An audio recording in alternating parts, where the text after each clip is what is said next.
Praise God. Napakaraming mabubuting bagay na ginawa ng Panginoon sa bawat isa atin sa linggo po ito. Amen po. Amen. Naranasan niyo po ba kabutihan ng Diyos sa gitna ng mga pagsubok na pinagdadaanan? Mga pagtutuwid na nararanasan natin, ang Diyos ay tunay po napakabuti sa lahat ng panahon. So tunay po na karapat-dapat lamang siya sambahin, papurihan at dakilain ang kanyang pangalan. So, tunay po na ngayong umaga, bago tayo lumako sa ating pong message, napakahalagang makita natin ang kanyang kabutihan sa buhay ng bawat isa sa atin. Amen po. So, muli tayong lahat ay tumayo. And maghanap ng 10, sabihin mo sa iyong mahanap na 10, no? Natutuwa akong nakasama ka sa lugar na ito.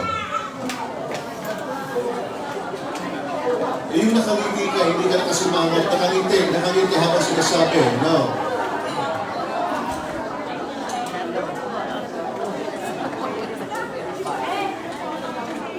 Kinamayan nyo lang, hindi nyo sinabi natutuwa ako.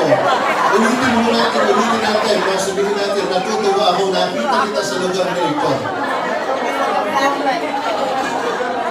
Ayusin nyo yung magsasalita, yung nakaka-encourage.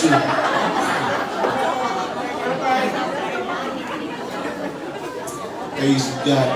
Okay, so marami mo tayo nakita mga baguhan, kapatid natin sa pananampalataya. Amen. So, tunay po na isang kagalakan na kayo po ay makasama sa lugar po ito. And welcome po. So, before we start ng ating pong message, nung last Sunday po, nakalimutan natin na i-introduce sa inyo ang mga kapatiran po natin na nagpabautismo sa tubig na lubog. No? So, hindi pa man po late, pero nais ko muling tawagan ang ating mga kapatid, si Brother Jonathan Jr., Nathan, Sister Ronaline, and then Sister Jam. Okay. So dito po kayo, no? Sister Ronaline, Sister Jam, kayo tinatawagan sa unahan sapagkat meron kami ibibigay sa inyo ang susi ng kalangitan. Yung lang. So narito po ang ating mga kapatid na nagpabautismo. Ang isa po dyan, pangatlo na, at last na yun, na baptism. But praise God and to God be the glory. So sa kanilang pagsunod sa ordinansa ng bautismo sa tubig na lubog, sila po ay nagdesisyon na susunod sa Panginoon ano man ang mangyari. And makikita niyo po ang kanilang buhay ay patuloy na nandoon ang pagpapala ng Diyos. And isang araw, makikita niyo ang isa po dyan, maaaring tumatayo na sa unahan, nagpapastor na. Ang isa ho dyan, makita nyo sa kalsada, nag-street preaching. Ang isa naman ho dyan, huwag lang umakit sa langit muna, no? Saka na yun. So, ang mahalaga na dilingkod tayo sa Panginoon. Ang kailang buhay ay nasa paglilingkod kay Lord, no? So, yung mga hindi pa mabaptay sa mga susunod, pwede ho kayong mag-desisyon para sa inyong sarili na sumunod sa Panginoon, kagaya ng ating mga kapatid. And as a congregation, so, tanggapin po natin sila bilang mga bagong kaanib ng Life Church Tabaco. No? So, samahan po natin sila sa kanilang journey, sa kanilang pananampalataya. Tulungan po natin sila na lumago pa sa kanilang pananampalataya. And praise God na pagpapala ako, no? Ating kapatid, Sister Rona, from Bakakay pa ho nang galing, no?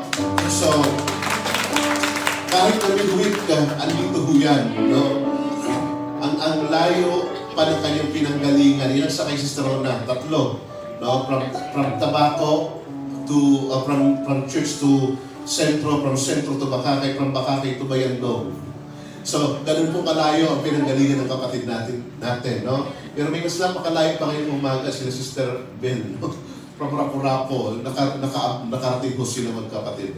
So, purihin ang Diyos. So, ngayon po, ating po manalangin ang mga kapatid natin sa Panginoon at hiningin natin kay Lord ang pagpapala sa kanilang, pagtanggap sa kanila bilang bawang kaanay ng Life Church Tabaco.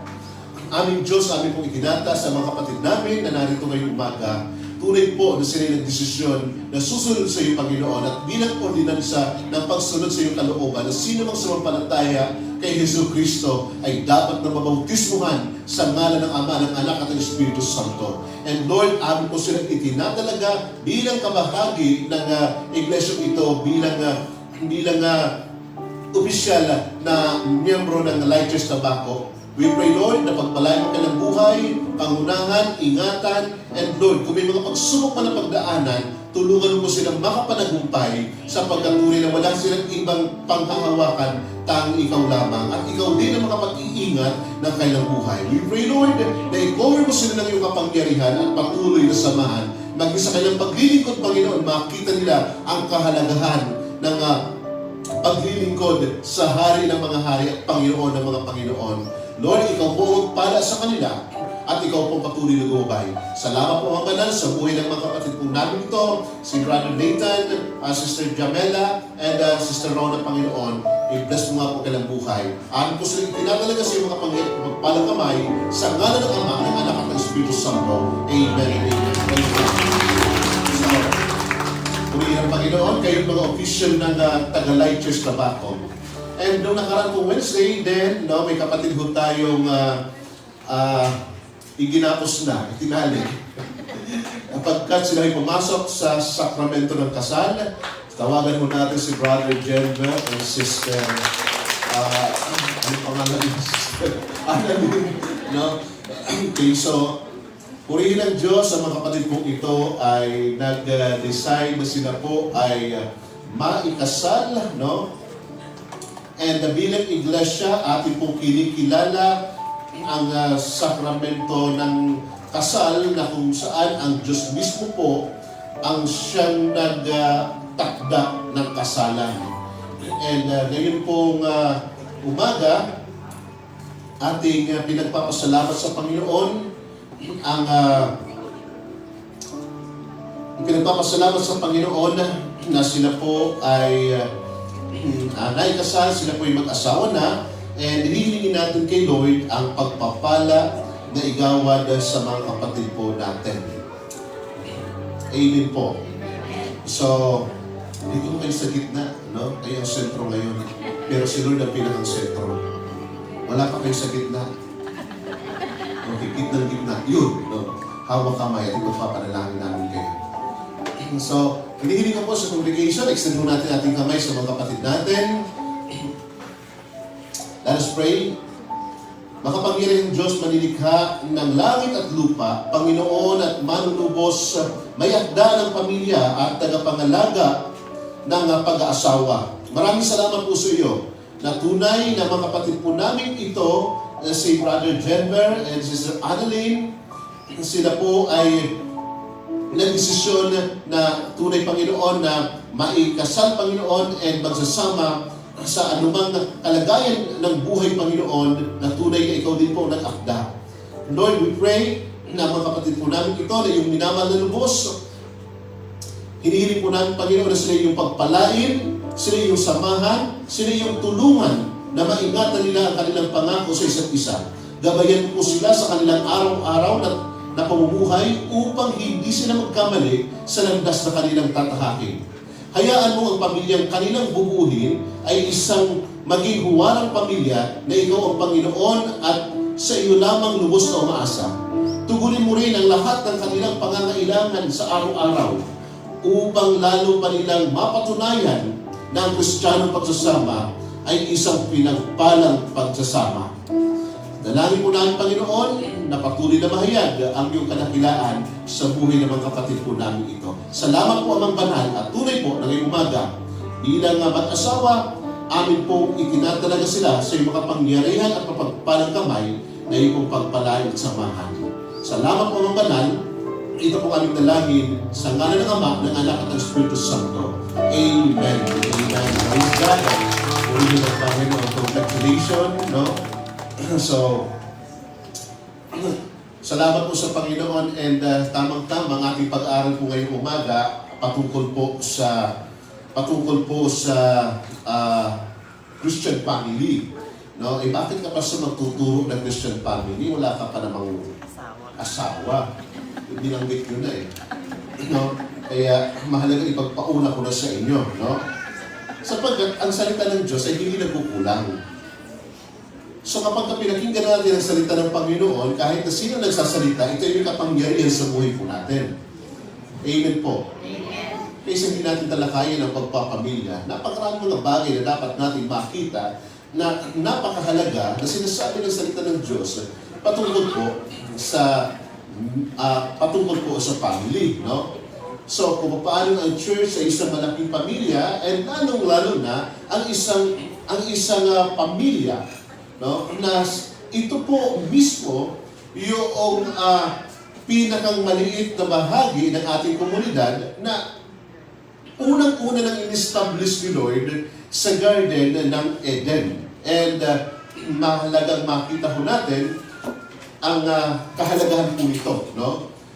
So, hayaan po natin na ngayong umaga, patuloy po natin na makita ang kahalagahan ng isang pamilya na nakasentro kay Kristo. So, hindi lamang po basta pamilya, bagos isang pamilya nakasentro kay Kristo. Kaya nga tayo bilang mga mananampalataya, sa umpisa pa lang, atin na kung pinagpapaalala, no? Kung gusto mo magkaroon ng isang Kristiyanong pamilya, tiyakin mo na yung mapapangasawa ay Kristiyano. And ang Word of God ay meron din pong sinasabi. Bakit po? May mga marriages na hindi na nagkakatuluyan, no, sa paglipas ng panahon. And desisyon ng isa o desisyon ng dalawa. Na hindi na sila magsasama sapagkat hindi na nila gusto pa kung anong nangyayari o kung anong nakita nilang iba sa iba. Okay? So, kung bakit ganoon. Pero ang pinakang source lang nito, walang iba kundi kasalanan, hindi kasiyahan. Kami, sige na kung ano kasisiyahan mo, no, susuportahan kita. Hindi ho. Hindi ho kasiyahan ang dahilan, kundi ang dahilan, kasalanan. And yun ho'y maliwanag sa salita ng Diyos kung bakit mayroong paghihiwalay na nangyayari. Ganun din naman sa mga bata, lumalaki minsan na walang mga magulang o nag-aaruga sa kanila or may mga pagkakataon na minsan sa kanilang kalagayan, makikita po natin na nag-aalap sila na magiging role model para sa kanila. Subalit ito ho ang nagiging parang kulang sa kanilang buhay, but praise God, sapagkat mayroong Diyos na sa kabila man ng kulang, may Diyos na pumupuno. Isa ho sa napakagandang makita nating halimbawa, si Biko Soto. Manalo tayo kay Biko Soto sapagkat matunog na yun ang flood control. Alam niyo, lumaki si Biko na ang kanyang tatay, at alam ko na karamihan sa inyo, hindi ko na kinakailangan ikwento pa. Matijusmisa naman tayo. So, alam natin ang buhay ni Biko. Pero ang tanong, may kulang ba sa kanya? Sa tingin natin, parang kulang. Bakit? No? Ang dami asawa ng kanyang tatay. Ang dami niyang kapatid sa kanyang ama. At yung kanyang tatay, hindi niya naman talaga nakasama nung siya lumaki sapagkat iba ang nakasama. So medyo masakit sa kalooban ng isang bata. Pero ang kagandahan, mayroong nanay, no? Nagtunay na naging mananampalataya at nagbigay pag-asa sa bata upang makilala niya ang Panginoon. Na sa kanyang paglaki, siya po ay mayroong takot sa Panginoon. Hindi lang isang Kristiyano, kundi isang mananampalataya may takot sa Panginoon.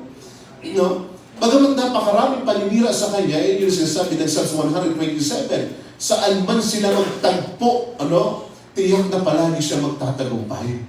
Saan hukuman man sila magtagpo, sapagkat ang daming mga paratang laban sa kanya. Pero ang tanong, naapektuhan ba siya ng kalagayan ng kanyang pamilya? Ito sinasabi ko, no? Ano man yung naging background ng family natin, palagi may pag-asa sa Panginoon. Amen. Palagi may panibagong bukas. So, kung dumating man ang time na nasaktan tayo, dumating man ang time pakiramdam natin kulang, may Diyos na tagapuno. In si Kristo ang tagapuno sa buhay po natin.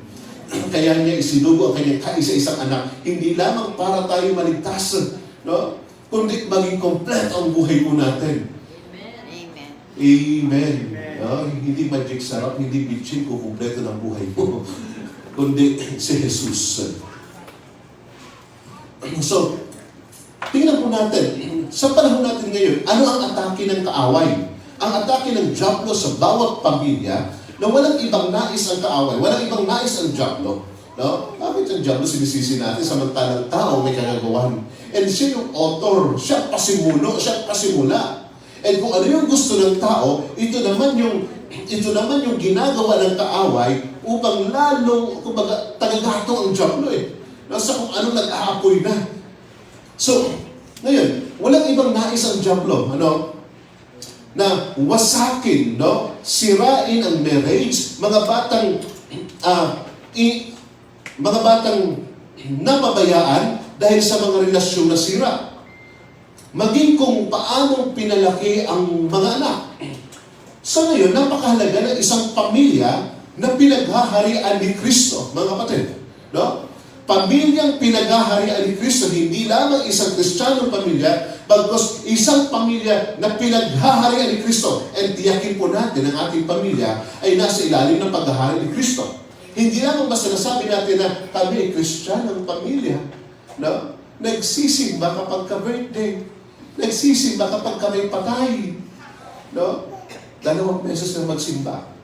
Pero Kristiyanong pamilya, parang Pilipinas, the only Christian nation but the most corrupt nation.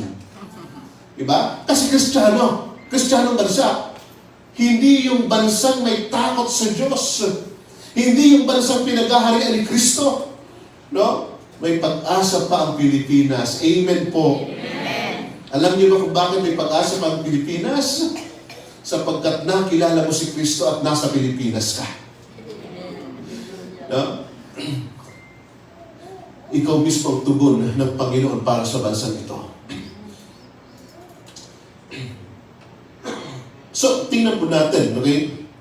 Bago ko po i-present sa inyo, yung Christ-centered family, mahalagang maging maliwanag muna sa atin ang pinagkaiba ng non-Christian family and Christ-centered family. Kasi may mga pagkataon, inaakala ho natin na tayo po ay Christian family, but not Christ-centered family. Okay? Inaakala, Kristiyanong pamilya kami sapagkat lahat kami nabaptize. Kristiyanong pamilya kami sapagkat every Sunday sama-sama kami sa church. Pero hindi naman Christ-centered. Unawain po natin na pinagkaiba ng dalawa. Okay? Ng Christ-centered and non-Christian. Ito na ho. Non-Christian and non-Christian family and a Christ-centered family. So, Christ-centered family, a light to the world. Okay? Okay? Tama ba? Okay. Christ-centered family, I like to the word. Title pa lang po pala, Hindi po point. Ito na ho. Christian family versus Christ-centered family. Tandaan po natin maigi, Pakinggan po natin maigi, Isulat po natin ng maigi. Kung pinanggamit nyo, mas mainam. Kitang-kita. Subalit kung may mga phone kayo at hindi nyo ma-catch up, pwedeng huwag lang kayong mag-Facebook habang nag-preach ako, Mayroon tayong live, Pwede kayo mag-picture. So, non-Christian family versus Christ-centered family. Ano pinagkaiba? A clear biblical contrast. Number 1 is the foundation. Mahalaga ho ang foundation. Sa bahay, mahalaga ang pundasyon. Di mo ba? Ano nangyari sa mga flood control project? Tanggalin natin ang ghost project. Ilustrasyon natin ang flood control sa kadahilanan, alam niyo ang nangyari. May mga ipinatayong mga kalsada, mga tulay na mahina ang pundasyon. Kagabi sa La Union, di ba? Mayroong lumusot na isang truck sa tulay. Mahina yung pagkakagawa. Napakahalaga ho ng pundasyon. Sa anumang building, tiyakin mo maganda ang pundasyon. Napansin niyo po, yung napakataas na building dyan sa may Tayhi ba yun? Saan pa ng Tayhi? Yung dyan, napakataas na building, okay, Tayhi pa. Ilang palapag yun, bakit hindi nagamit? Okay? Mayroong problema, hindi mo masa sa engineering office. So hanggang ngayon, nakatiwang siya. Okay? Hindi naman pinagigiba. Sapagkat mayroong problema sa pundasyon. Mayroong problema, hindi lang ang pundasyon. Okay, may problema sa pundasyon sapagkat napakataas, pero mababaw ang pundasyon. So, kapag mahina ang pundasyon, isang araw ito'y babagsak. Ang tanong, ano yung pundasyon ng ating pamilya? So, unawain po natin, a non-Christian family, ang kanilang foundation, saan nakatayo? Built on personal desire, ano pa? Culture, tradition, or success. Sa non-Christian. So, papaano ho ito nangyayari? No? Kung hindi si Kristo ang pundasyon ng pamilya, samot-sari ang kanilang pinaghuhugutan para sila'y makapanatili at makapagpatuloy, no? May mga paniniwala, no? Na may mga paniniwala ng mga kanununuan ang kanilang pinanghahawakan, no? Kilala ang pamilya na yung mga panahon na minsan sasabihin na kilala ang pamilya natin na tayo'y matapang kaya dapat walang mang-aabi sa'yo. Okay? Kilala ang pamilya natin na nagpakatapos edukado, dapat ikaw ay magtapos ka rin. Yeah? Kilala ang pamilya natin ng mga negosyante kaya ikaw ay dapat magnegosyo ka rin. So, ito ho yung pinaghuhugutan ng non-Christian family. Ito yung pinakang foundation. Ito yung pinakang lakas po nila. No? Ang problema po sa ganitong kalagayan, dumarating po ang panahon na nagkakaroon ng problema sa business. Nagkakaroon ng problema yung anak at hindi niya na-fulfill yung kanunuang legacy ho ng kanyang pamilya. No? Ano mangyayari sa anak? Lalabas siya sa bahay ni kuya. Minsan i-reject. Bakit? Kasi ho, mali yung ating foundation in personal desire, culture, tradition, or success. Ang sinasabi po ng Matthew chapter 7, verse 26 to 27, no? Yung tahanang nakatayo, no? Sa buhanginan. Darating ang araw, ito ho ay babagsak. So hindi matibay na pundasyon kapag ka nag-failed sa pamilya, parang ikinakahiya na. May mga pagkakataon na gano'n, no? Nagkasal ang anak, no? May mga pagkakataon minsan na ikinakahiya na at sasabihin pa na ikaw lang sa pamilyang ito ang nagdala ng kahihiyan. Bakit? Itinayo ho sa mahinang pundasyon. No?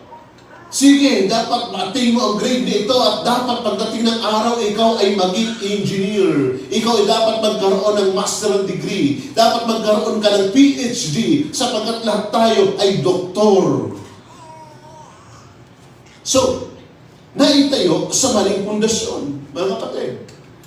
Kaya may mga panahon minsan, may mga anak na pressure. No? Bakit usong-uso ang depresyon? Kasi ang schooling ngayon, kompetisyon. So, dapat umaabot ito. So, may mga magulang naman, sasabay ang pakipagkompetensya. No? Na para yung kanyang anak magkaroon ng honor, ano ginagawa? Sila na ang gagawa ng project ng anak. Bakit? Anong gusto patunayan? Yung pundasyon ng pamilya natin ay mayroong ikararangal. Mayroong karangalan sa pamilya natin. Diba?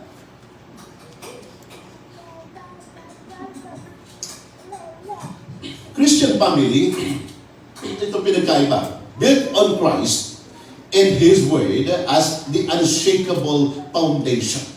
No? Nakaugat kay Kristo. Ang pamilyang pinaghaharian ni Kristo, hindi naman ito perfect, ngunit nananatiling matatag. Kahit na dumating pa ang mga pagsubok dahil walang ibang pinanghahawakan kundi ang salita ng Diyos at si Kristo ang pinagtitiwalaan. Mahalaga ho sa pamilya ang salita ng Diyos. Ang problema, may mga Bible tayo minsan, pero ang tanong, araw-araw ba itong nababasa sa loob ng bahay? No? Kung ito'y napag-aaralan natin araw-araw, nangangahulugan ang ating pamilya is Christ-centered family. Sapagkat ito yung pamumuhay ng ating mga anak. Ang tanong, yung mga anak ba natin, mayroong memory verse? Ang tanong, tayo ba mismo magulang, mayroong memory verse? Pastor, hindi na ako makapagsaulo. No? Pero sa ulo mo, kung sino nagutang sa'yo. Diba?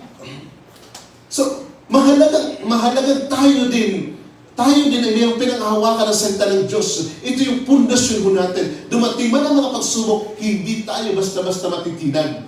Dumating man minsan yung hindi pagkakaunawaan sa pamilya. Alam natin kung paano susolusyonan. Bakit po? May salita ng Diyos na mapanghahawakan. Amen.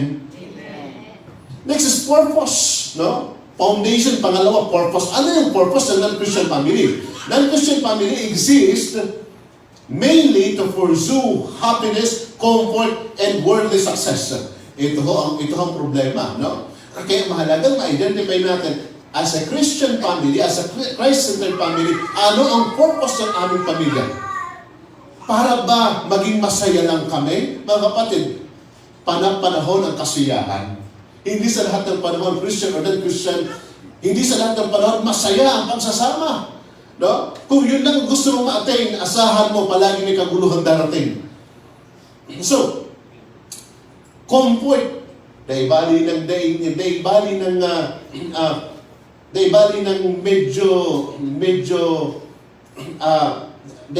kaming kwarta, ang mahalaga, komportable kami. No? Daibali ng kwarta, ang mahalaga ng mga hilang. Comfort. Minsan pinangarap natin, minsan pinag-pray natin. No? And worldly success. Pansinin po natin. No? Ito yung minsang nagsasabi na linggo na nga lang ang araw para sa pamilya, tapos kukunin pa ng simbahan. Kaya imbis na dalhin ang family sa church, nandoon kung saan-saan pasyalan. Bakit po? Worldly pleasure, no? Happiness.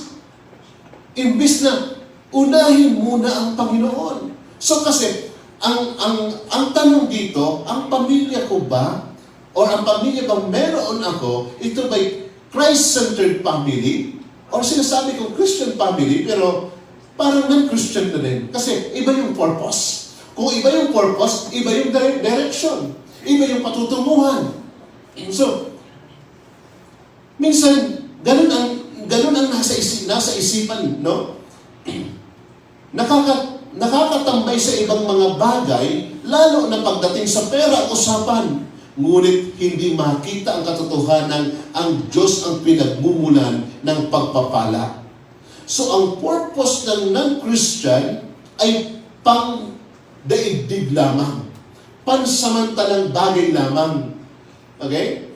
Ang purpose ng non-Christian family ay puro pansamantala, puro pang-material na bagay lamang. Ang tanong, mali ba?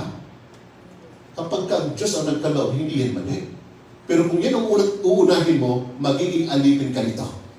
Magiging alipin ito ang pamilya mo, hindi lang ikaw. At ito rin ang maglalayo sa'yo. Ngunit kung ipagkalab ng Panginoon, yun yung pinakang tama sapagkat inuna mo ang Panginoon. Christ-centered family, no, lives to what? To glorify God and make Him known. Di ba? Napakahalaga pong maunawaan natin ito. Ang pamilya bang meron ako, ang pamilya ko itinatatag, lalong-lalo sa mga ama, no? Lalong-lalo sa mga magulang. Ang pamilya bang meron ako, ito ba'y nakapagbibigay ng kaluwalhatian sa Diyos? Lahat bang ginagawa namin, lahat bang pinaplano namin, lahat bang iniisip namin, makapagbibigay ng karangalan sa Diyos? No?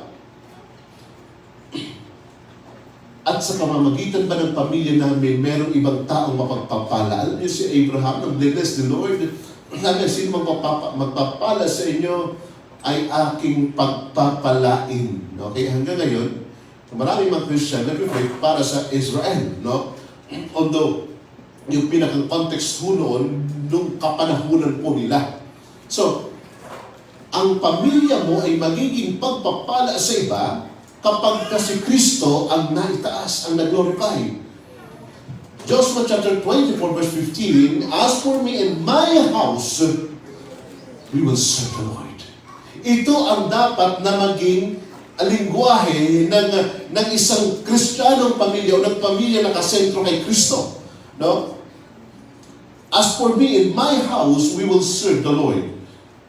Next is when it comes to leadership and decision making. Number one, okay, foundation. Pangalawa, purpose. Pangatlo, leadership and decision making.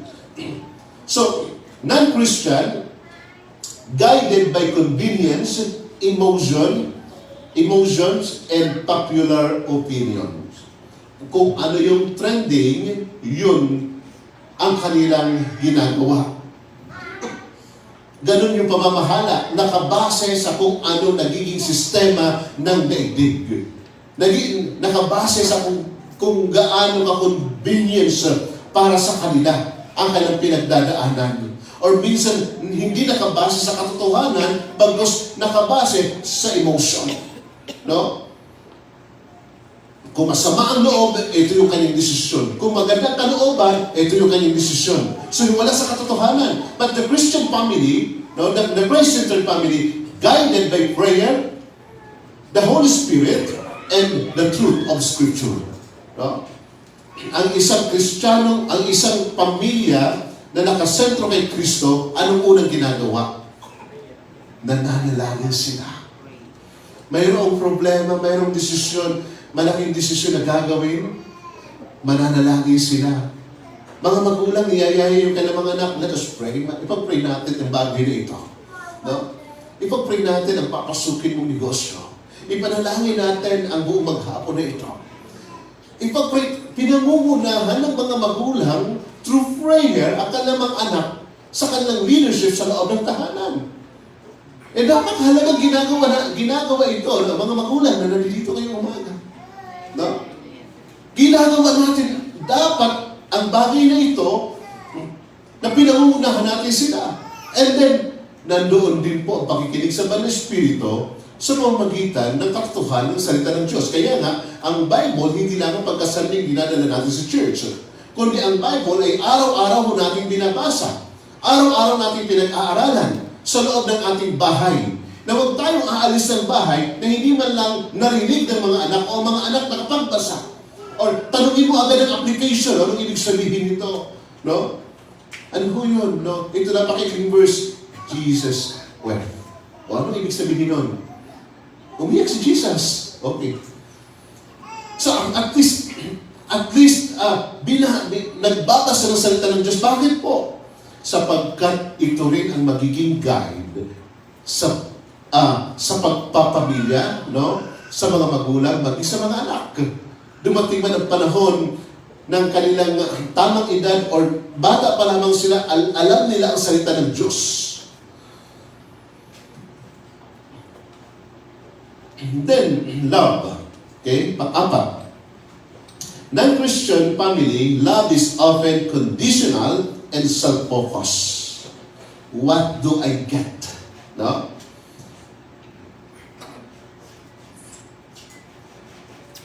Napaka-controversial ng mga katagang ito, no? Ng mga katagang ito na minsan madalas nating marinig na sinasabi, mabuti na ang may anak para pagtanda ko may mag-aalaga sa akin. Actually, hindi naman masama. Sa ilan, minamasama.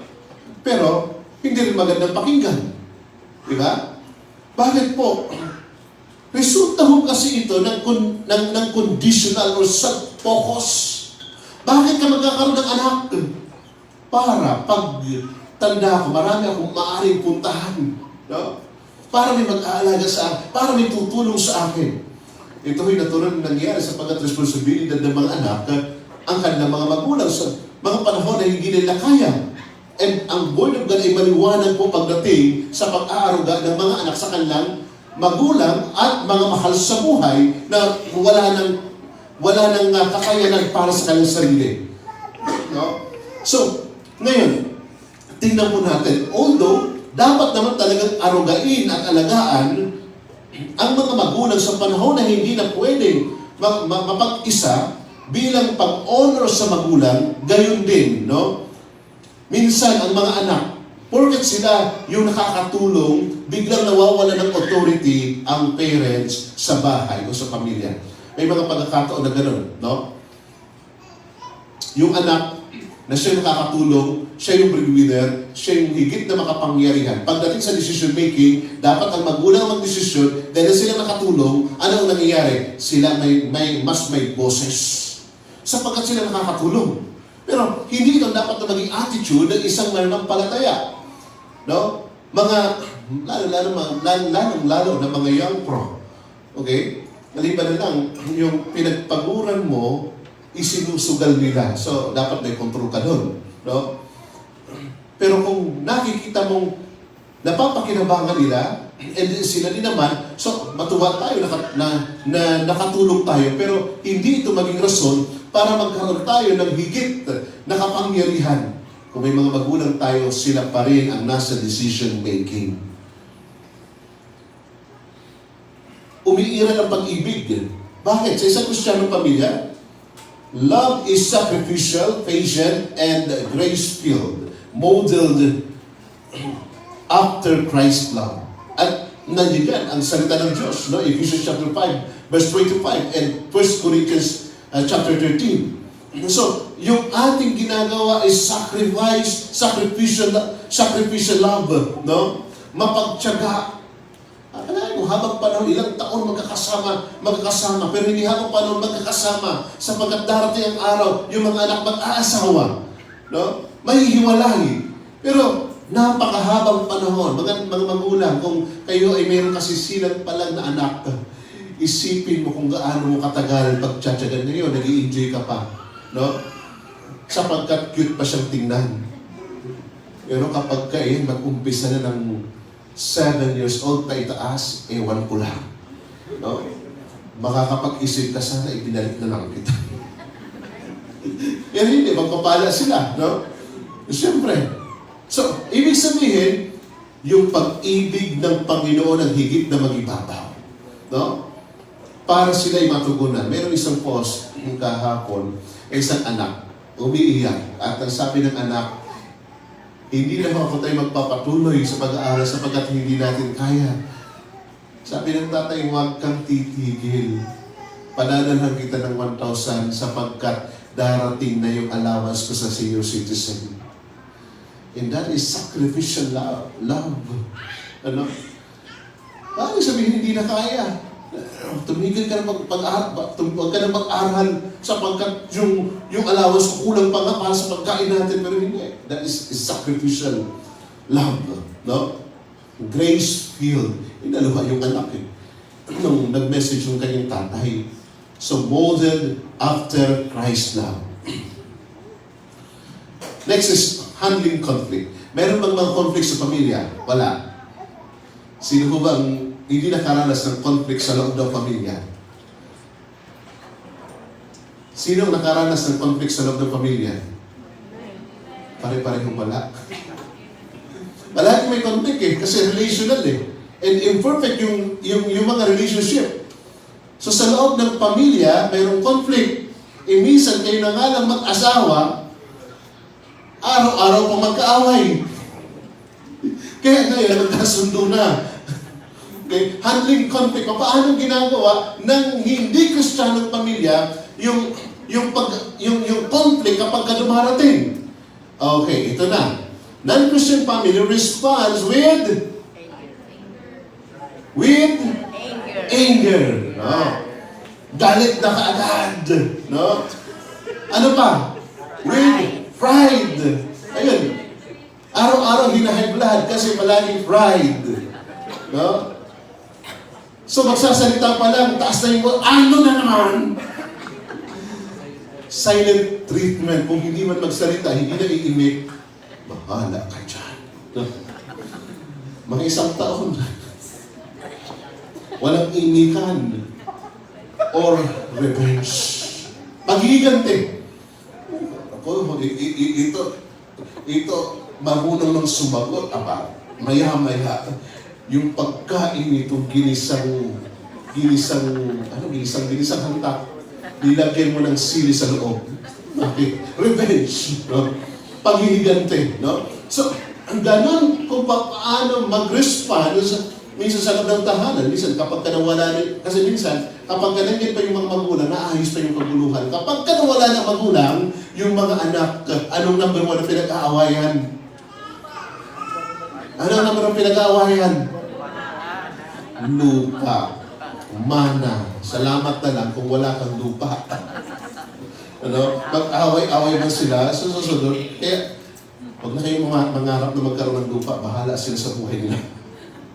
Hindi. Kasi makita ho natin kung paano hinahandle yung conflict ng non-Christian family, no? As they respond with anger, pride, silent treatment, or revenge. No? Iisang kwarto nyo, mag-asawa, no? Papasok kayo, kala ng mga anak ninyo, maayos yung inyong maayos yung usapan ninyo. Pagdating sa iisang kwarto, pero hindi kayo nag-iimikan, no? Yung isa nung nakarang gabi, masyadong napakalakas ng hilik, no? Tapos sumunod ng gabi, hindi na umimik, hindi namin na yung hilik sapagkat nga hindi nagpapansinan. But sa Christ-centered family, no? Christ-centered family, practice, ano ginagawa? Ano po ginagawa? Forgiveness. Amen po. Sabihin nga po natin, forgiveness. Yung lahat ng mga tatay sumigaw ng forgiveness. Sigawan yung asawa, forgiveness. No? Yung mga asawa babae, sumigaw ng forgiveness. Oh, harapin niyo yung asawa, sabihin, forgiveness. Forgiveness. Napakahalaga ho ng forgiveness. Paano? Unang-una, ang Word of God ang magbibigay sa atin ng guidance about forgiveness. Hindi mo ito makukuha kung kani-kanino o sasabihin sa iyo ng counselor, no? Na mag-forgive ka. So, ano pamantayan ko ng forgiveness? Ang sabi po ng Word of God, Colossians chapter 3, verse 13 to 15, magpaumanhinan kayo at magpatawaran kung may hinanakit kayo sa isa't isa. Kung may hinanakit sa isa't isa. Ano sabi diyan? Pinatawad kayo ng Panginoon. So ito yung pamantayan, no? Ng forgiveness natin. Pinatawad kayo ng Panginoon. No? So, sa world, anong sasabihin sa inyo? Magpatawad ka. Anong pamantayan ko ng forgiveness? No? Anong halimbawa ko ng forgiveness?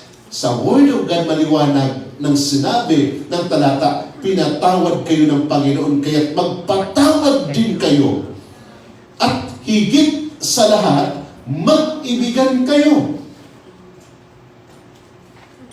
So, yung application po nito, hindi lamang sa church. Number one na application sa bahay. Magpatawaran at mag-ibigan. Pagkat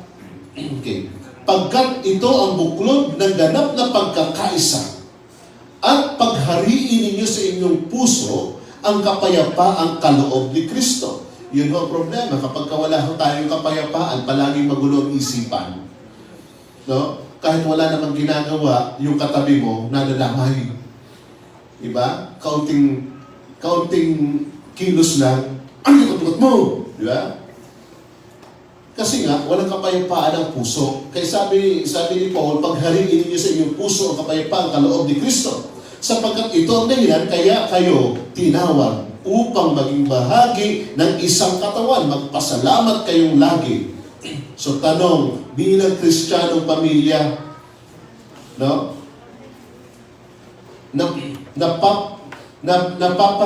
Napapag-aralan ba natin ang salita ng Diyos? Naglalaan ba tayo ng panahon for family devotion? As a Christian family, naglalaan ba tayo ng family devotion? Sa ibang tawag, family altar. Yes, Pastor. Once a month. Ano yan, meeting? No?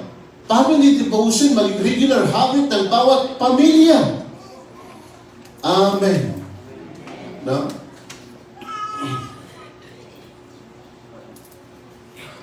Or, naipamemorable verse ba yung salita ng Diyos para maipamuhay? Sakaling dumating man ang pagsubok, sapagkat talagang darating ang pagsubok sa mga relasyon. Relasyon ng mag-asawa, relasyon ng anak sa magulang, relasyon ng kapatid sa kapwa-kapatid. Nasusubok, darating ang araw, darating ang panahon. Kung ngayon masasaya kayo nagsasama-sama, asahan nyo, darating ang araw, mayroon kayong mga bagay na hindi pagkakaunawaan. Mayroon kayong mga bagay na hindi pagkakasunduan. Pero ang tanong, papaano pa rin kayo magsasama-sama bilang isang pamilya? No? Kung nandoon yung forgiveness, reconciliation, peace, no? Pinaghahari natin. Pang-anim, when it comes to parenting and training children.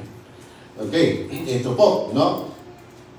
Non-Christian family focuses mostly on education, success, and behavior. Narinig nyo na ang sabi ng mga magulang, wala kaming ibang ipamamana sa inyo kundi edukasyon. Narinig nyo na ho ba?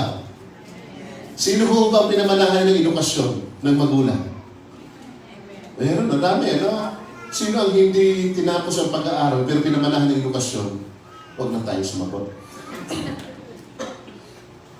So, wala kami ibang pamamana sa inyo kundi edukasyon. Kaya ayusin mo pag-aaral para magkaroon ka ng magandang trabaho. Yun ho yung focus eh. Diba? Yun yung focus ng non-Christian family when it comes to parenting. Sabihin naman magulang, kaya ikaw ayusin mo pag-aaral mo ha. No? Oh, grade 1 ka pa lang, huwag ka maniligaw muna. Oh, huwag ka muna papaligaw, grade 2 ka pa lang. Okay? O ayusin mo ha. Ang sabi ng tatay, hindi baling hindi ka na makakuha ka ng 75 na grade, huwag ka lang tatay, short. Pansinin po natin ang mga bagay-bagay na ito, ano? Hindi naman masama ang ganitong advice, no? Pero ang totoo, mali dahil aanhin nila ang yaman ng daigdig kung hindi naman nila mamanahin ang buhay na kaloob ng Diyos. Mga magulang, magandang makita mo ng iyong anak lumalakad sa katuwiran at kabanalan ng Panginoon. Mahalagang makita mo yung anak na habang lumalaki, no, mayroong pangarap na maglingkod sa Diyos. Mahalagang makita mo yung anak na isang araw, mayroong kasama. Sino yan? No? Nadala ko sa Panginoon. Diba? Kasi ito yung pinag-uusapan natin. Isang araw makikita mo sila pagdating ng Panginoong Jesus. Aanin nila na sila ay nagkaroon ng bilyones dahil sa kontrata ng flood control. Pero napahamak naman ang kanilang kaluluwa sa impyerno. Mahalagang makita po natin ang itong katotohanan.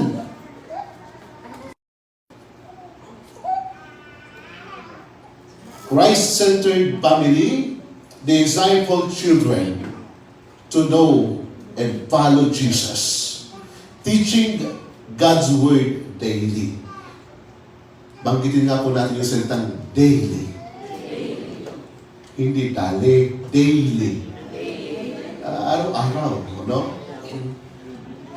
Araw-araw, itinuturo sa kanila ang salita ng Diyos na kanilang nilalakaran.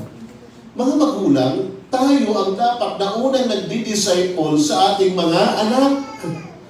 Diba? Ang unang nagtuturo ng salita ng Diyos sa mga anak, walang iba kundi mga magulang. Hindi pastor. No? Hindi yung pag magbibisita si pastor, o pastor, tingnan mo na naman pastor, itinuro ng Sunday, hindi na naman ginawa. Hindi si pastor, kundi magulang ang unang nagtuturo. Amen. Pero yung mga mag-asawa dito, sabihin mo sa iyong asawa, ikaw, no? Ikaw, magturuan kayong dalawa. Hindi. Mga magulang ang dapat na unang nagtuturo, mga magulang ang unang nagdi-discipleship sa kanilang mga anak habang sila lumalaki. Ang problema, panahon ng kahit na church service, mismo mga magulang wala, pero yung anak na nasa church. So paano pangungunahan? Sabihin natin kasi naghahanap buhay ako. Mga kapatid, no? Talagang tuwang-tuwa sila kapag meron sila nakapagpala, nakapagmadring anak. Tayo pa kayang mananampalatay, lumalakad sa katuwiran at kabanalan ng Panginoon ang hindi matuwa. Para suportahan yung ating anak na darating araw maglilingkod sa Panginoon.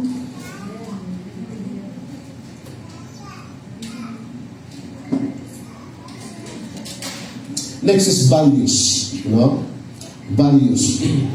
So, ano pinaghuhugutan ng pamilya hindi Kristiyano when it comes to values? Shaped by culture, media, and the opinions of others. Pansinin niyo po, noong panahon na sumikat si Vice Ganda sa kanyang mga popular joke, ano ang nangyari sa karamihang mga kabataan? Kung sumagot sa mga magulang o sa kakatanda, halos gano'n na din po. Because of influence ng social media, ng media. No? Yun ang palaging pinanunood.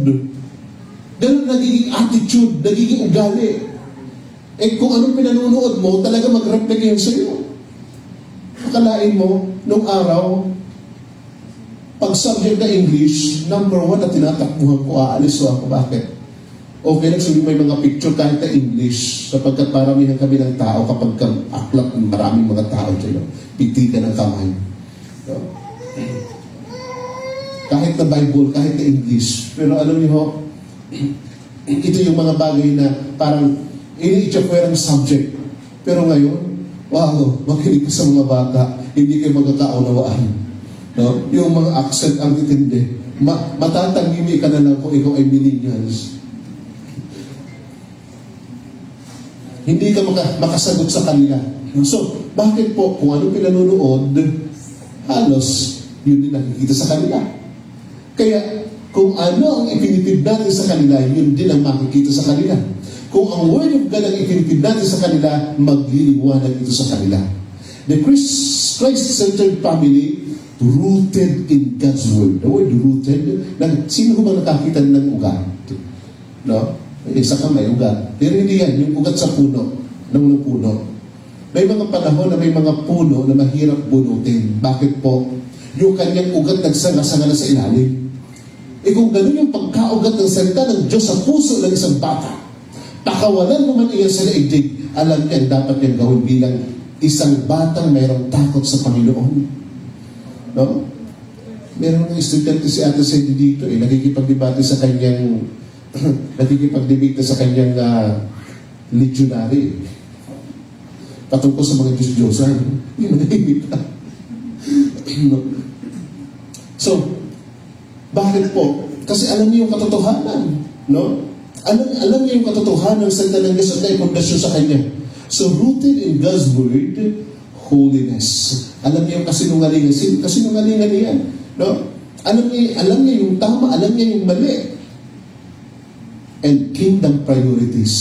Minsan nakakatuwa, yung anak mo mismo ang magsasabi sa iyo, Ma, Pa, Sunday ngayon, punta tayo ng church. Yung anak mo mismo ang napakaagang magising para iyain ka papunta sa church. Bakit? Tinuruan mo. No? Natuto. So, iyan ang Kristiyanong pinagaharian ni Kristo. And then, response to trials. Ito na ho, no?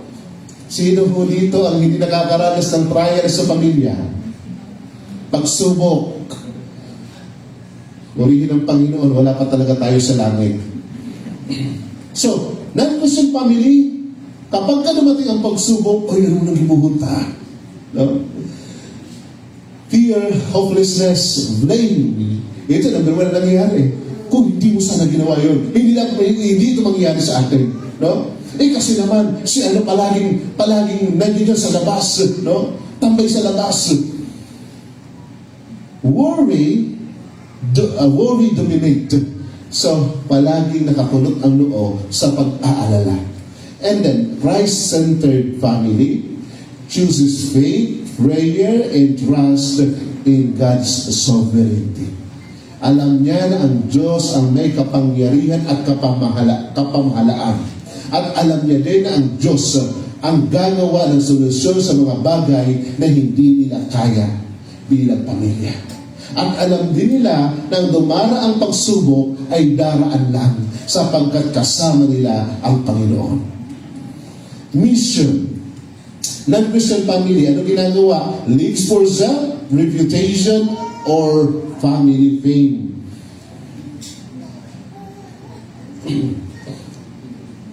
Mahirap po mabuhay sa isang pamilya na mas iniingatan ang reputasyon kaysa pagpapahalaga sa isa't isa. Dahil oras na nagkamali ka, na ikasisira ng reputasyon o pangalan ng pamilya, labas ka sa bahay. Maaaring i-reject ka. Maaaring ma-experience mo yung ma-experience mo isang bagay na hindi ka na nandun ka pa rin, pero parang hindi ka nakapamilya. Bakit? Mas iniingatan ang reputasyon kaysa sa pahalagahan ang isa't isa. Samantalang yung Christ-centered family lives as salt and light, showing Christ to the world. Nakikita si Jesus. Nakikita ang kalwalhatian ni Lord sa daigdig. No? So, Christ-centered family, ang kanyang mission, patuloy na i-glorify si Christ. Nagiging liwanag sila sa iba. So, tingnan po natin ang itong katotohanan, no? So, may lang ang oras ko natitira, pero gusto ko lang i-discuss ito, no? A Christ-centered family is not perfect, no? Bagamat pinag-uusapan natin, still, not perfect yung family natin. Bagamat Christian family, not perfect pa din yung ating family. No? So, family is not perfect, but in anchored with Christ, seek His will, and display His love and grace in daily life. The world is hunger, no? So families today face pressures and attacks, broken relationship, busyness, and confusion. Totoo po itong nangyayari. Abala yung mga magulang, and yung kanilang mga anak na papabayaan, o may mga panahon dahil parehong abala, dumating ang panahon, yung kanilang marriage na sira. Dahil sa kabisihan. So, moral confusion. The world is hungry for example of homes that are healthy, loving, and Christ-centered. So naghahanap ang daigdig, anong uri ng pamilya. So this is the reality into this world. May mga anak na dala-dala ang sugat sa kalooban dahil hindi nila nakasama ang mga magulang. O kung kasama nila ang kanilang mga magulang, away ng away. Gayon din ang pakiramdam. Gayon din ang mga sawang iniwan at pinabayaan na at pakiramdam nila na sila ngayon nag-iisa na lamang. So, as Christian family, makita natin ang salita ng Diyos, God's plan is not just to save individuals, but to transform household. Sabi po ng talata, 16:31, they reply, believe in the Lord Jesus, and you will be saved in your household. So, nais ni Lord na namaligtas hindi lamang ang isang miyembro ng pamilya, kundi ang buong sambahayan. A family centered on Christ becomes the lighthouse in the dark world, pointing others to Him. So, kung ang pamilya natin ay isang Kristiyanong pamilyang pinananahanan ni Kristo, pinag-aarian ni Kristo, ito'y magiging pagpapala sa iba at maraming ibang tao ang madala natin sa Panginoon. So, Christ must be the foundation of the family. Wala na hong iba. Joshua chapter 24 verse 15, as for me and my house, we will serve the Lord. Okay? So, yung word po ditong ginamit na household, hindi lamang si Josue, hindi lamang yung kanyang anak, hindi lamang yung kanyang asawa yung magsaserve kay Lord, but ang sabi ng talata, as for me and my household, buong sambahayan, maging ang kanyang mga gamit na nandiyan, ito'y nasa sakop ng paghahari ni Kristo.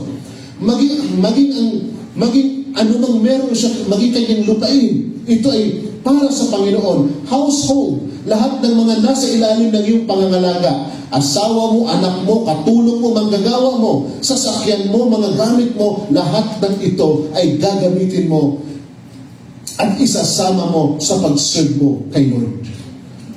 So every strong home needs a strong foundation. If Christ is not the center, at the center, something else will take His place. Ano ang mangyayari? Kung hindi si Kristo ang nasa sentro, ang maaaring ilagay natin sa pedestal ng ating tahanan ay ang karir. Mas uunahin natin ang pera. And then, lasyon.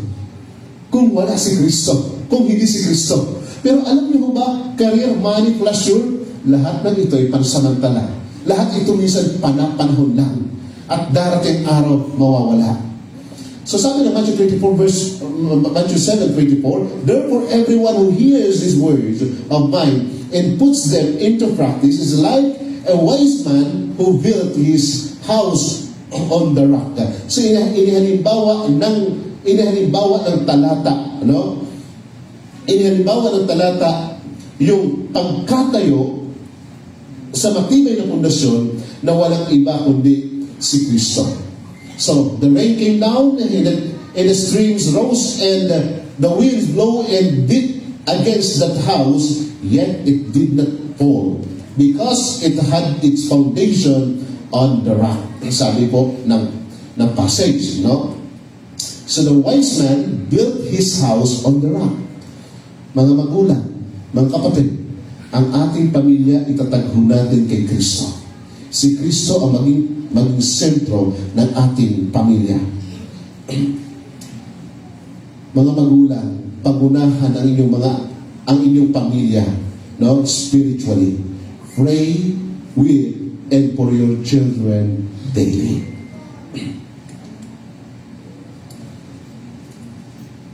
Maging habit ng pamilya ang pag-aaral, pagbabasa ng Biblia na sama-sama kahit na maikling talata.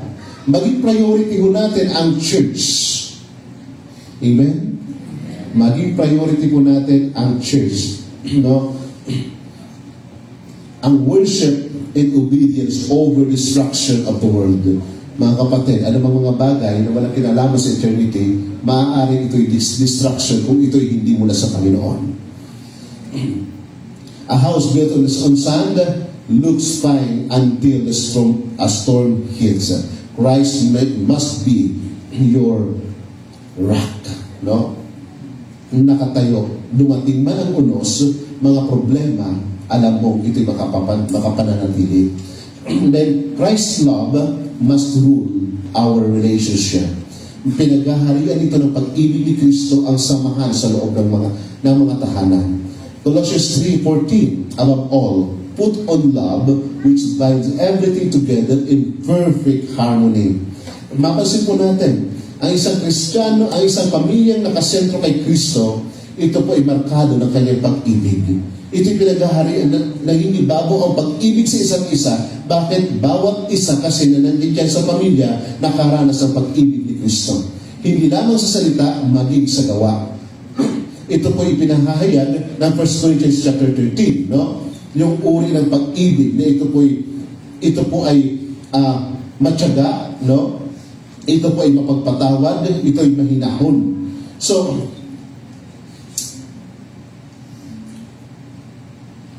Ephesians chapter 4, verse 26 to 27. In your anger, do not sin. Do not let the sun go down while you are still angry, and do not give the devil a foothold.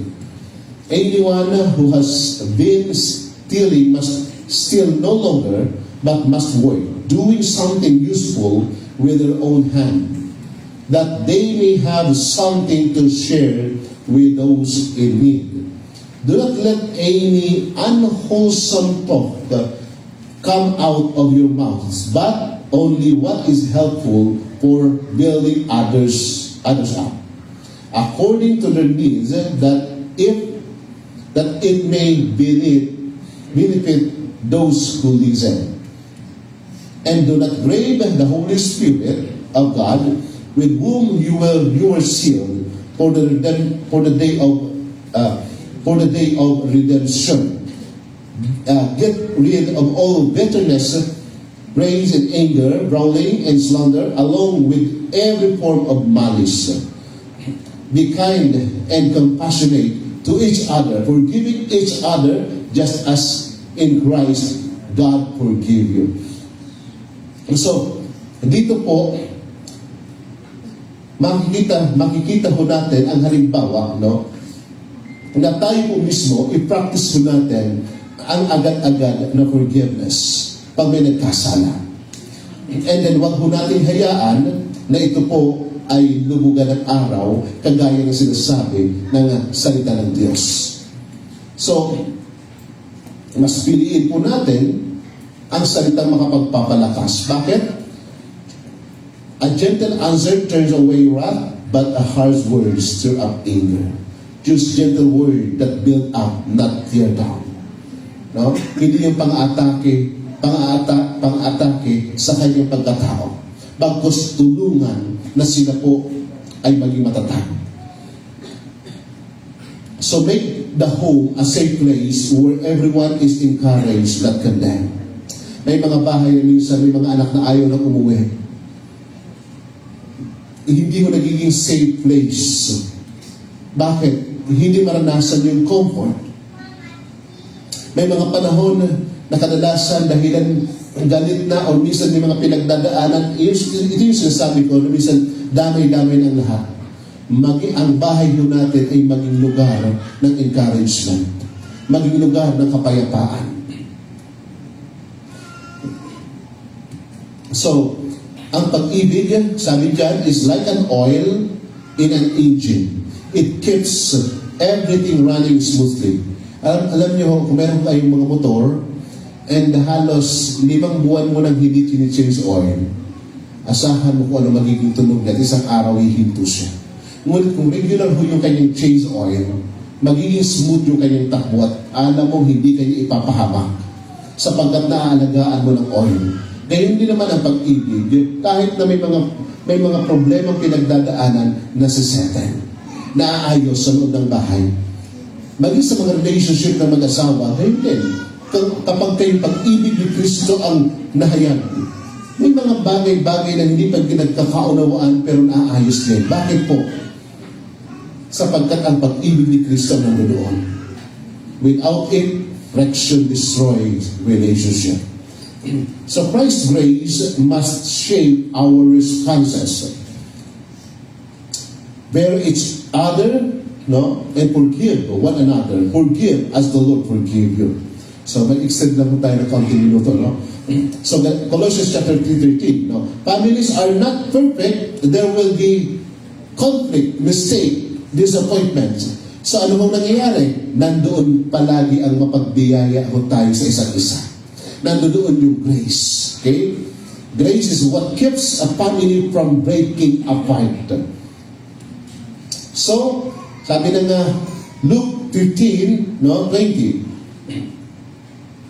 So, he got up and went to his father, but while he was still a long way off, no? His father saw him and was filled with compassion for him.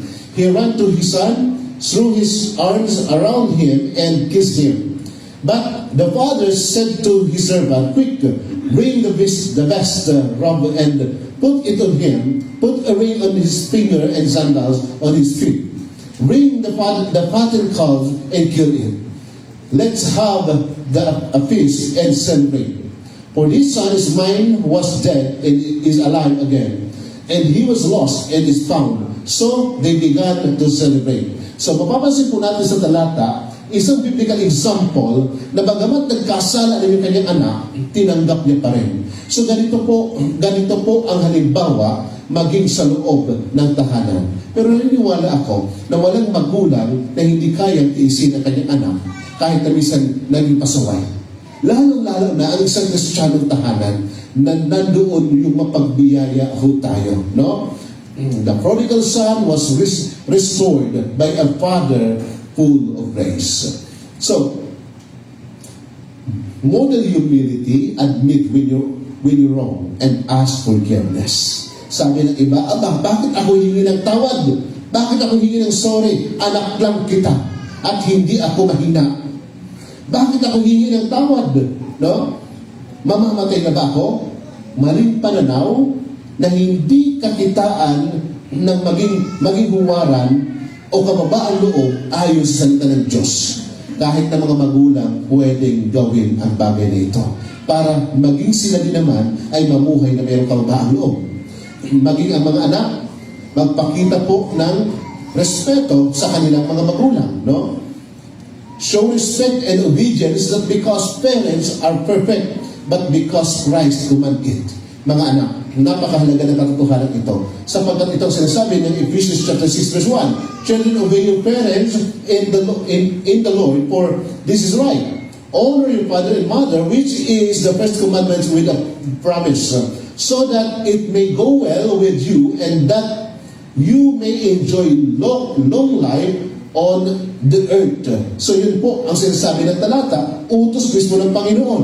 So ito'y dapat na makita sa loob ng tahanan and mga magulang ituro natin ito sa ating mga anak. So, grace is like glue, no? It keeps the family together even when life tries to pull them apart. Okay. So, next is Christ's gospel must shine through the family, no?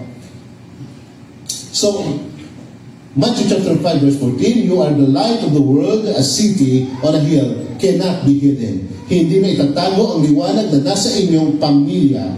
Nakikitaan kayo ng kapangyarihan ng Panginoon. So, God designed family not just to survive, but to shine. To show the gospel to neighbors, co-workers, friends.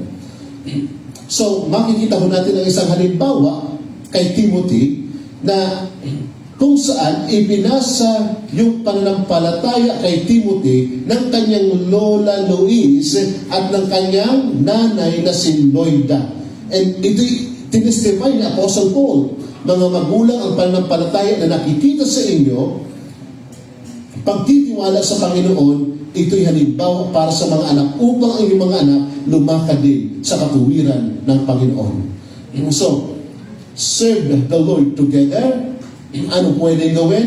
So, pwedeng sama-samang pamilya, mayroong binibisita, no? Kapitbahay na sinesira ng gospel. So, teach your children to share the gospel at school and live with integrity. Let your home be a place of joy where others experience Jesus. Let your home be a place of joy where others experience Jesus when they visit, no? So, may pupunta sa inyong bahay, ano ang kailang pakiramdam? Parang light church. Pag pumunta ka sa light church, anong pakiramdam nyo? Nanginginig? Kaninang umaga talagang nakakapanginig. Pareho 17 yung aircon po natin, napakababang temperatura. Ay binawasan po natin. So, hindi, pag pumasok ka sa church, anong nararamdaman mo? Nararamdaman mo presence of the Lord, nararamdaman mo kagalakan sa iyong puso, no? So, maging sa ating bahay, maging lugar ng kagalakan ng ating bahay. Amen po. Hindi yung pag-alis ng iyong bisita, ang naalala ng bisita, binilang talaga kung perang bulinaw yung kinuapod mo sa plato. Nakapabalik naman. No? Hindi, napaka-generous ng pamilya na pumunta ako sa kanila. Pinag-pray pa nila ako. No? Share nila ako ng gospel. At lalo ng pagganaan na nasig ko sila. So, lighthouse doesn't hide its light. It guides others to safety. So, your family can guide others to Christ. Napakahalaga ng lighthouse sa mga mangingisda. Sapagkat ito'y nagbibigay babala sa kanila, ito'y nagsisimbolo ng pag-asa. Tayo din naman, ang ating pamilya, ay maging pagpapala sa iba. Amen po. Amen. So, as we conclude this morning, a Christ-centered family is not perfect. Aminin po natin. Amen. kanya-kanya ho tayo, may mga kasiraan ng pamilya natin. Kahit sa marriage, ganun din eh. Hindi rin perfect. May mga magtumagal sa pagsasama sapagkat in-apply ang Word of God. May mga pagkataon naman na hindi tumagal at hanggang doon lang, pero nananatili ka ngayon sa Panginoon, papatuloy. So, a Christian family is not perfect, but is surrendered. Growing and shining for Jesus. When Christ is at the center, your home becomes a testimony of God's love. Grace and saving power. Ang tanong, ang tahanan ba natin, ang pamilya ba natin ay pinaghaharian ni Kristo? Kung ito'y pinaghaharian, pairalin mo ang salita ng Diyos. Ano bang desisyon mo nang gagaling sa salita ng Diyos? Every day, pinag-aaralan ang kanyang salita. So, commit your family to Christ today. Say with Joshua, as for me and my house, we will serve the Lord. Take one step this week. Family prayer, forgiveness conversation, act of service together.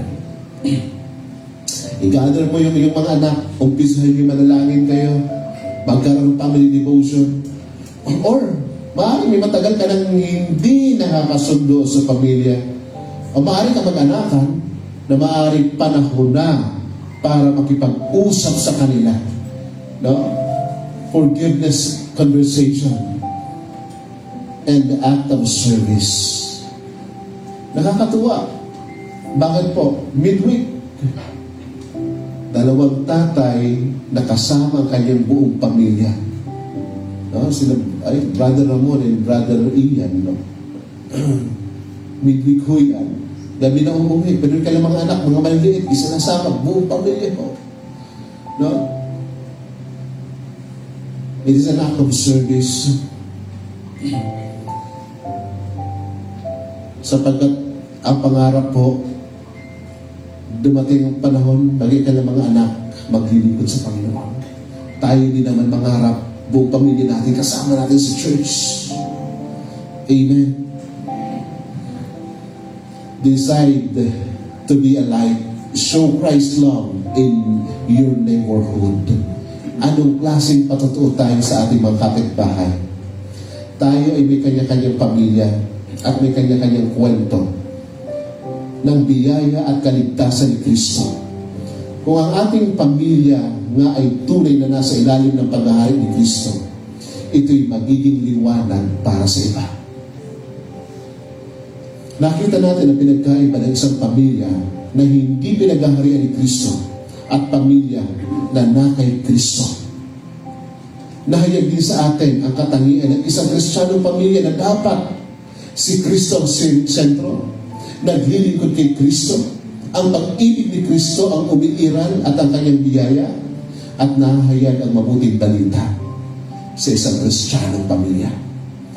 Mga magulang, lalong-lalo na mga tatay na narito ngayon, nasa inyo ang kapamahalaan ng pamilya upang ito'y maging pamilyang pinaghaharian ni Kristo.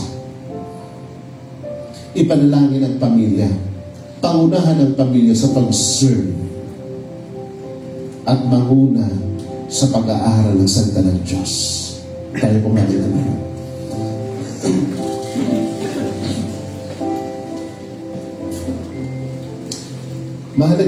Napakahalaga ng isang Kristiyanong pamilya sa harapan ng Diyos. Napakahalaga na tayo nangunguna sa kanila at makita natin na ang pamilya ko ay para kay Kristo. Makita natin na ang pamilyang ito ay kanyang sinasamahan, pinaghaharian. At kung nais natin itong makita sa ating pamilya, pangunahan natin ang ating pamilya sa pag-aaral ng salita ng Diyos, devotion. Pangunahan natin ang ating pamilya in prayer. I-practice natin yung forgiveness, i-practice natin yung love, i-practice natin yung grace. At mahalaga, italaga natin sa Panginoon. And ngayon, gawin natin ang bagay na ito na itaas natin sa Panginoon ang ating pamilya. na pagharian ni Lord. Sa mga mag-asawang narito, nagbabalak kayo magkaroon pa lamang ng mga anak, ngayon, umpisahan nyo na italaga ito kay Lord. At kayo mismo mag-asawa, magkaroon kayo ng daily devotion sa Panginoon. Huwag nyo hayaan na hindi kayo nakakapag-pray, nakakapag-devotion na magkasama. But this morning, as I preach the Word of God, merong mga nagsasabi sa kanyang puso na walang ibang sinasabi sa kanyang puso habang ako nag-preach. Sana all, buo ang pamilya. Habang ako nagsasabi patungkol sa mga tatay, sa mga anak, kasama-sama na ito pinaghaharian ni Lord. Sa iyong puso, sinasabi mo, sana all may magulang na kasama sa church. Sana all may matinong asawa na may takot sa Diyos. Kapatid, nakikita ka ng Panginoon. Naririnig ni Lord ang iyong hinaing. Hindi mo itatago sa iyong kalooban ang minsan hinanakit at kirot. And nais ng Panginoon na magkaroon ka ng kagalingan.